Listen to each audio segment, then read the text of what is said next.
नमस्कार दोस्तों, स्वागत है आज की इस क्वेश्चन आंसर क्लास के अंदर। तो हमने 50 क्वेश्चन कर लिए थे। मांग विश्लेषण टॉपिक चल रहा था, उसके 50 क्वेश्चन कर लिए थे और आज हम 50 से आगे जितने भी इसके क्वेश्चन हैं वो कंप्लीट करेंगे और मांग के जो क्वेश्चन है हमारे वो कंप्लीट हो जाएंगे। और उसके बाद में मैं आपको थोड़ा सा बताना चाहता हूँ कि कल स्टैटिक की क्लास आ रही है, सांख्यिकी की कल क्लास आ रही है। तो प्लीज़ ज़्यादा से ज़्यादा शेयर करना, चैनल को ज़्यादा से ज़्यादा शेयर कीजिए और वो क्लास आप ज़रूर ज़्यादा से ज़्यादा शेयर करना और क्लास को कंप्लीट देखना। और आपको समझ में आए तो प्लीज़ कमेंट ज़रूर करना, लाइक ज़रूर करना। आप क्लास को पूरी नहीं देखते, ना ही आप लाइक करते हो, ना ही आप कमेंट करते हो। तो प्लीज़ रिक्वेस्ट है, चैनल को शेयर कीजिए, क्लासेस को शेयर कीजिए, कमेंट कीजिए, लाइक ज़रूर कीजिए। ये इतना काम आप ज़रूर कीजिए। तो चलिए शुरू करते हैं आज की इस क्लास को। तो 51 नंबर क्वेश्चन है। देखिए, एक वस्तु के उपयोग मूल्य, वैल्यू इन यूज एवं विनिमय मूल्य में, देखिए ये बताना है कि जो एक वस्तु का उपयोग मूल्य है और जो उसका विनिमय मूल्य है, इनमें अंतर होता है या नहीं होता, या ये एक ही होते हैं। तो देखिए, एक वस्तु का उपभोग मूल्य उपयोग मूल्य और विनिमय मूल्य दोनों में अंतर पाया जाता है। तो इसका हो जाएगा बी नंबर ऑप्शन हो जाएगा। इसके बाद में नेक्स्ट क्वेश्चन है, निम्नलिखित भाग को मिलाइए, मिलान करना है। तो देखिए, सबसे पहले जब कुल उपयोगिता बढ़ती है तो सीमांत उपयोगिता बताना है। ये कुल उपयोगिता उस समय अधिकतम होगी जबकि सीमांत उपयोगिता, ये इनके साथ मिलान करना है। देखिए, इसको थोड़ा ध्यान से करना पड़ेगा। जब कुल उपयोगिता बढ़ती है तो सीमांत उपयोगिता, देखिए जब कुल उपयोगिता बढ़ती है तो जो सीमांत उपयोगिता है वो धनात्मक एवं घटती हुई होती है। जो धनात्मक एवं घटती हुई होती है, यानी कि ए का हो जाएगा फर्स्ट। इसके बाद में नेक्स्ट बात करते हैं आगे। कुल उपयोगिता उस समय अधिकतम होती है जबकि सीमांत उपयोगिता शून्य होती है। जहां पर कुल उपयोगिता अधिकतम होती है वहां पर जो सीमांत उपयोगिता है वो शून्य हो जाती है। तो बी का हो जाएगा सेकंड, बी का हो जाएगा सेकंड नंबर। इसके बाद में नेक्स्ट, सीमांत उपयोगिता औसत उपयोगिता के बराबर उस समय होती है जबकि औसत उपयोगिता अधिकतम होती है। जब औसत उपयोगिता अधिकतम होती है ना, तो वहां पर जो सीमांत उपयोगिता और औसत उपयोगिता है दोनों क्या हो जाती है, बराबर हो जाती है। तो ये आ जाएगा इसका थर्ड नंबर। इसके बाद में नेक्स्ट, उपयोगिता की परिभाषा। उपयोगिता क्या है? आवश्यकता को संतुष्ट करने की शक्ति को ही क्या कहा जाता है? उपयोगिता कहा जाता है। तो इनमें से ये हमने मिलान कर दिया है, तो ये लगातार ही हो गया। तो ये हम ऑप्शन में देखेंगे, ए का फर्स्ट है, बी का सेकंड है, सी का थर्ड है और जो डी है उसका फोर्थ है। ये देखते हैं हमारा आंसर जो है कहाँ मिलता है। तो ये डी नंबर ऑप्शन इसका हो जाएगा आंसर। ए का फर्स्ट, बी का सेकंड, सी का थर्ड, डी का फोर्थ, ये हो जाएगा। इसके बाद में next question, theory of games and economic behaviour नामक पुस्तक निम्नलिखित में से किस अर्थशास्त्री द्वारा रचित की गई है? तो देखिए, ये जो पुस्तक है ये न्यूमैन मॉर्गनस्टर्न की है। सी नंबर इसका ऑप्शन हो जाएगा। इसके बाद में नेक्स्ट क्वेश्चन है, किसी वस्तु की कुल उपयोगिता उस वस्तु के किस मूल्य से मापी जाती है? इंपॉर्टेंट क्वेश्चन है, ध्यान देना। किसी वस्तु की कुल उपयोगिता उस वस्तु के किस मूल्य से मापी जाती है? तो उपयोग मूल्य से मापी जाती है। किससे मापी जाती है? उपयोग मूल्य से मापी जाती है। इसके बाद में फिर मिलान करने वाले आगे। इस क्वेश्चन को थोड़ा ध्यान से करना पड़ेगा। देखिए, पूर्ण तृप्ति के बिंदु पर सीमांत उपयोगिता, देखिए पूर्ण तृप्ति के बिंदु पर जो सीमांत उपयोगिता है वो शून्य होती है। तो ए का फर्स्ट नंबर, देखिए सभी में ए का फर्स्ट फर्स्ट आ रहा है, अभी हम डिसाइड नहीं कर सकते है कौन सा इसका ऑप्शन सही होगा। दूसरा है, एक उपभोक्ता की कुल उपयोगिता उस समय अधिकतम होगी जबकि सीमांत उपयोगिता, देखिए जहां पर सीमांत उपयोगिता शून्य होती है वहां पर होता है पूर्ण तृप्ति का बिंदु, और वहीं पर जो कुल उपयोगिता है वो अधिकतम होती है। यानी कि जब कुल उपयोगिता अधिकतम होती है तो जो सीमांत उपयोगिता है वो क्या होती है? शून्य होती है। यानी कि ए का भी फर्स्ट हो जाएगा और बी का भी फर्स्ट हो जाएगा। ऐसा सिर्फ ए नंबर ऑप्शन में ही हो रहा है, तो इसका आंसर हो जाएगा ए नंबर। इसके बाद में नेक्स्ट वाले देख ही लेते हैं। उपभोक्ता की साम्य की स्थिति में निम्नलिखित शर्त का पूरा होना आवश्यक है। देखिए, उपभोक्ता की साम्य की स्थिति में ये जो शर्त है, MU1/P1 बराबर MU2/P2 बराबर, ये शर्त होना आवश्यक है। तो इसका हो जाएगा सी का जो है सेकंड नंबर हो जाएगा। नेक्स्ट हम बात करें डी का, जब कुल उपयोगिता बढ़ती है तो सीमांत उपयोगिता, जब कुल उपयोगिता बढ़ती है तो सीमांत उपयोगिता धनात्मक एवं घटती हुई होती है। तो इसका ए नंबर ऑप्शन करेक्ट आंसर है। इसके बाद में बात करेंगे नेक्स्ट 56 नंबर क्वेश्चन की। यदि सी ए बी तीन स्थितियां जिनके लिए व्यक्ति का अधिमान क्रम दिया गया है, अर्थात ए ज़्यादा है बी से, बी ज़्यादा है सी से, तो न्यूमैन मॉर्गस्टन तुष्टि गुण सूचकांक क्या होगा यदि पी को जीतने की संभावना मान लिया जाए तथा ए बी एवं सी तीन पुरस्कार हो। तो देखिए इसे इस रूप में लिखेंगे, ए बराबर B 1 minus P plus B plus P C. इसे ज़्यादा उस पर ध्यान नहीं देंगे क्योंकि ये जो क्वेश्चन है हमारे सिलेबस का नहीं है। इसके बाद में नेक्स्ट हम बात करते हैं 57 नंबर क्वेश्चन की। देखिए ये काफ़ी इंपॉर्टेंट क्वेश्चन है, इनसे आपके काफ़ी डाउट क्लियर होंगे और प्रश्न को अच्छे से ध्यान से पढ़कर फिर इनको हल करना है। तो फिर मिलान कीजिए वाला प्रश्न है, भाग ए का मिलान करना है भाग बी से। तो देखिए यदि किसी वस्तु से प्राप्त होने वाली सीमांत उपयोगिता में उस वस्तु के मूल्य से भाग दे दिया जाए तो हमें क्या प्राप्त होता है, यानी कि यदि किसी वस्तु से प्राप्त होने वाली सीमांत उपयोगिता में उस वस्तु के मूल्य से अगर हम भाग देते हैं, अगर भाग दिया जाए तो हमें सीमांत उपयोगिता प्राप्त होती है। क्या प्राप्त होती है? सीमांत उपयोगिता प्राप्त होती है। तो ए का हो जाएगा सेकंड नंबर, ए का सेकंड नंबर। इसके बाद में नेक्स्ट, अर्थशास्त्र में उपयोग संबंधी विभिन्न नियम व सिद्धांत, अर्थशास्त्र में उपयोग संबंधी विभिन्न नियम व सिद्धांत। तो देखिए ये कब लागू होता है? कुल उपयोगिता के विचार पर आधारित है। ये सब जो है कुल उपयोगिता के विचार पर आधारित है, कुल उपयोगिता के विचार पर आधारित है। तो बी का हो जाएगा 4 नंबर, बी का 4 नंबर हो जाएगा। तो ऐसा किस में आ रहा है? ए नंबर ऑप्शन में ही आ रहा है, तो ये इसका आंसर हो जाएगा। नेक्स्ट देखते हैं, सीमांत उपयोगिता की धारणा यह बताती है कि जैसे जैसे सीमांत उपयोगिता आगे बढ़ती है, जैसे जैसे सीमांत उपयोगिता आगे बढ़ती है तो कुल उपयोगिता भी बढ़ती है, कुल उपयोगिता भी बढ़ती है। तो सी का 6 नंबर हो जाएगा। उपभोक्ता की बचत की धारणा क्या है? उपभोक्ता के बचत की धारणा क्या है? देखिए उपभोक्ता की बचत की धारणा जो है वो है सीमांत उपयोगिता ह्रास नियम, सीमांत उपयोगिता ह्रास नियम। इसके बाद में बात करते हैं नेक्स्ट क्वेश्चन 58 की। क्वेश्चन देखिए 58, पानी की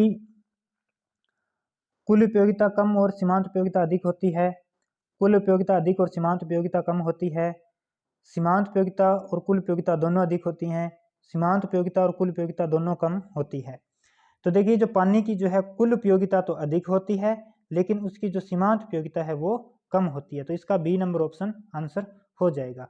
इसके बाद में 59, जब तक सीमांत उपयोगिता बढ़ती है तब तक कुल उपयोगिता वक्र जो है देखिए एक्स अक्ष के उन्नतोदर होता है, एक्स अक्ष के उन्नतोदर होता है। जब तक सीमांत उपयोगिता बढ़ेगी तब तक कुल उपयोगिता भी क्या होगी? बढ़ेगी। और जो वक्र है वो किसके होगा? एक्स अक्ष के उन्नतोदर होगा, एक्स अक्ष के उन्नतोदर होगा। इसके बाद में 60 नंबर क्वेश्चन, अनुपातिक के नियम के अनुसार, अनुपातिक के नियम के अनुसार देखिए अनुपातिक के नियम क्या कहते हैं कि जो है सीमांत उपयोगिता एक वस्तु की सीमांत उपयोगिता बराबर होनी चाहिए कीमत अनुपातों के। तो इसका हो जाएगा ए नंबर, ये दोनों बराबर होने चाहिए। 60 का हो जाएगा ए नंबर। इसके बाद में 61, चक्राकार तटस्थ वक्र की संकल्पना का प्रतिपादन किसने किया था? तो बोल्डिंग ने किया था। तो सी नंबर इसका आंसर हो जाएगा। इसके बाद नेक्स्ट, चाय की कीमत बढ़ने और कॉफ़ी की कीमत घटने पर, जब चाय की कीमत बढ़ेगी और कॉफ़ी की कीमत घटेगी तो अधिक चाय खरीदी जाएगी, अधिक कॉफ़ी खरीदी जाएगी। देखिए अगर चाय की कीमत बढ़ेगी तो चाय को कम खरीदा जाएगा और कॉफ़ी को ज़्यादा खरीदा जाएगा। तो इसका आंसर हो जाएगा डी। इसके बाद में नेक्स्ट फिर मिलान करने वाला प्रश्न है। देखिए 63, तटस्थता वक्र का सर्वप्रथम प्रयोग किस अर्थशास्त्री ने किया था? देखिए तटस्थता वक्र का जो प्रयोग है सर्वप्रथम जो किया गया है वो किया था एडवर्थ ने किया था। किसके द्वारा किया गया था? एडवर्थ के द्वारा किया गया था। तो ए का हो जाएगा सेकंड नंबर, ए का सेकंड नंबर। नेक्स्ट है, उपयोगिता एक मानसिक तत्व का आभास मात्र है तथा वह सदैव स्थिर नहीं रहती, इसलिए इसकी माप नहीं की जा सकती किंतु उसकी तुलनात्मक माप संभव होती है। प्रस्तुत कथन किस अर्थशास्त्री का है? देखिए ये जो कथन है ये कथन दिया गया था पेरेटो के द्वारा। किसके द्वारा दिया गया है? पेरेटो के द्वारा दिया गया है। तो देखते हैं, ए का सेकंड नंबर, बी का फर्स्ट नंबर, ए का सेकंड, बी का फर्स्ट। तो ये कहाँ मिल रहा है? ए का सेकंड, बी का फर्स्ट, ये रहा सी नंबर ऑप्शन में है ये। इसके बाद में नेक्स्ट, प्रतियोगी तथा अनुपूरक वस्तुओं की समस्याओं का अध्ययन करने के लिए तटस्थ वक्र का सर्वप्रथम प्रयोग किस पुस्तक में किया गया है? तो इसका यही हो जाएगा third number, mathematical physics. Last है उदासीनता वक्र का ढाल कैसा होता है? ध्यान रखना, उदासीनता वक्र का जो ढाल है वो ऋणात्मक ढाल होता है। कैसा ढाल होता है? ऋणात्मक ढाल होता है। इसके बाद में नेक्स्ट 64 नंबर क्वेश्चन, उदासीनता वक्र का सर्वप्रथम प्रयोग किसने किया था? ये प्रश्न फिर से आ गया है, तो एडवर्थ ने किया था। किसने किया था? एडवर्थ ने किया था। 65 नंबर क्वेश्चन देखिए, निम्नलिखित को मिलाइए। मिलान करने वाला फिर आ गया प्रश्न। एक तटस्थ वक्र के विभिन्न बिंदुओं पर एक तटस्थ वक्र के विभिन्न बिंदुओं पर तटस्थ वक्र के विभिन्न बिंदुओं पर देखिए हमें समान संतुष्टि प्राप्त होती है। क्या? समान संतुष्टि प्राप्त होती है। तो ए का आ जाएगा 5th नंबर। विभिन्न तटस्थ वक्रों पर विभिन्न तटस्थ वक्रों, देखिए जो विभिन्न तटस्थ वक्र होते हैं उन पर भिन्न भिन्न संतुष्टि मिलती है। अलग अलग तटस्थ, देखिए एक तटस्थ वक्र के विभिन्न बिंदुओं पर तो समान संतुष्टि मिलती है और विभिन्न तटस्थ वक्रों पर भिन्न भिन्न संतुष्टि मिलती है। तो इसका हो जाएगा 4th नंबर। इसके बाद में तटस्थ वक्र के ढाल को तटस्थ वक्र के ढाल को प्रतिस्थापन की सीमांत दर भी कहा जाता है। ध्यान रखना, तो इसका हो जाएगा 3rd नंबर।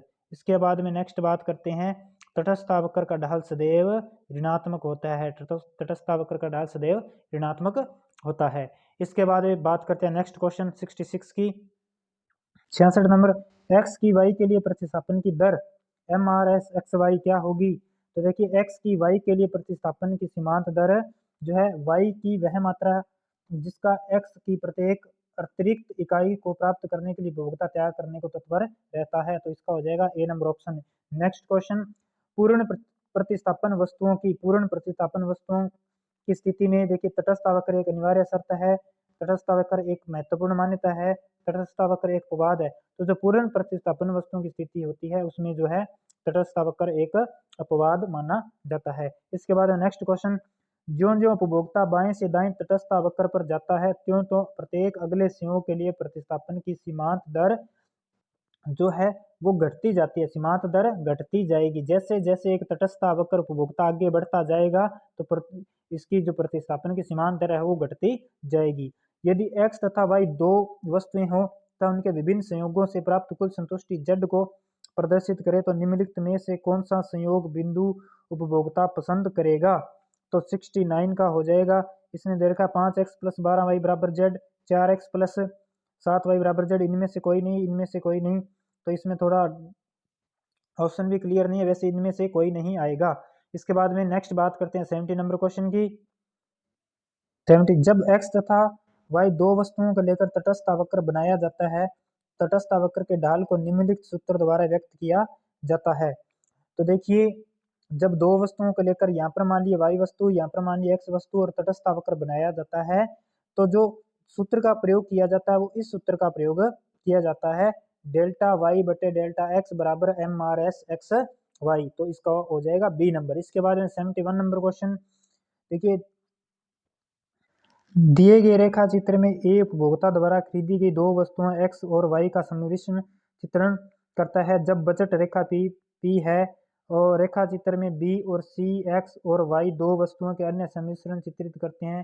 कीमत रेखा RR ए बिंदु से गुजरती है उक्त उपभोक्ता के लिए। देखिए इसमें ये क्वेश्चन का चित्र दिखाता हूँ मैं आपको। प्रश्न के अनुसार जो है जो P है, P ये वाली तो बजट रेखा है और ये कीमत रेखा है, और जो उपभोक्ता द्वारा दो वस्तुओं के विभिन्न संयोगों को यहाँ पे प्रदर्शित किया गया है। तो यहाँ पर हमें बताना है कि A के प्रति C से अधिक अधिमान व्यक्त किया गया है, A के प्रति B से अधिक अधिमान व्यक्त किया गया है, या B के प्रति A से अधिक अधिमान व्यक्त किया गया है, C के प्रति A से अधिक अधिमान व्यक्त किया गया है। तो यहाँ पर ध्यान से देखिए आप, इसका जो आंसर हो जाएगा वो बी नंबर हो जाएगा, ए के प्रति बी से अधिक अधिमान व्यक्त किया गया है। इसके बाद में नेक्स्ट क्वेश्चन है, निम्नलिखित को मिलाइए। मिलान करने वाला फिर प्रश्न है हमारा। उपभोक्ता के साम्य बिंदु पर px बटे py बराबर MRS XY। तो इसका ए का ए फर्स्ट नंबर हो जाएगा। अधिकतम संतुष्टि उस समय प्राप्त होगी जबकि तटस्थ वक्र कीमत रेखा को स्पर्श करता है, जहां पर स्पर्श करता है, ऐसे तटस्थ वक्र कीमत रेखा को स्पर्श करता है, वहां पर अधिकतम संतुष्टि प्राप्त होती है। इसके बाद में नेक्स्ट, उपभोक्ता की साम्यक स्थिति ज्ञात करने के लिए हमें तटस्थ काटता है, तटस्थ वक्र मानचित्र तथा कीमत रेखा की आवश्यकता पड़ती है। कीमत रेखा की आवश्यकता पड़ती है क्योंकि वह उपभोक्ता की सीमाओं का उल्लेख करती है। तो इसका 4 नंबर हो जाएगा, तटस्थ वक्र मानचित्र तथा कीमत रेखा की आवश्यकता होती है। हमें उपभोक्ता की साम्यक स्थिति ज्ञात करने के लिए एक तो तटस्थ मानचित्र और एक कीमत रेखा की आवश्यकता होती है। इसके बाद में नेक्स्ट, तटस्थ वक्र मानचित्र में 2 तटस्थ वक्र होते हैं तथा एक कीमत रेखा होती है। अनेक तटस्थ वक्र, देखिए तटस्थ मानचित्र में अनेक तटस्थ वक्र होते हैं, तो ए का ए नंबर, जो बी का सेकंड, सी का फोर्थ और डी का सिक्स्थ, तो ऐसा ए नंबर में आ रहा है, तो इसका ये आंसर हो जाएगा। इसके बाद में नेक्स्ट क्वेश्चन देखिए 73 यदि उपभोक्ता की आय 100 रुपये है तो एक्स वस्तु की कीमत 10 रुपये, वाई वस्तु की कीमत 5 रुपये। इस स्थिति में उपभोक्ता निम्नलिखित सेवाओं को खरीद सकता है, तो ए नंबर है, यदि वह एक्स की 10 इकाइयाँ खरीदता है तो उसकी उपभोक्ता की पूरी आय ही एक्स वस्तु पर खर्च हो जाती है, तो यहाँ पर वो संतुष्ट नहीं होगा।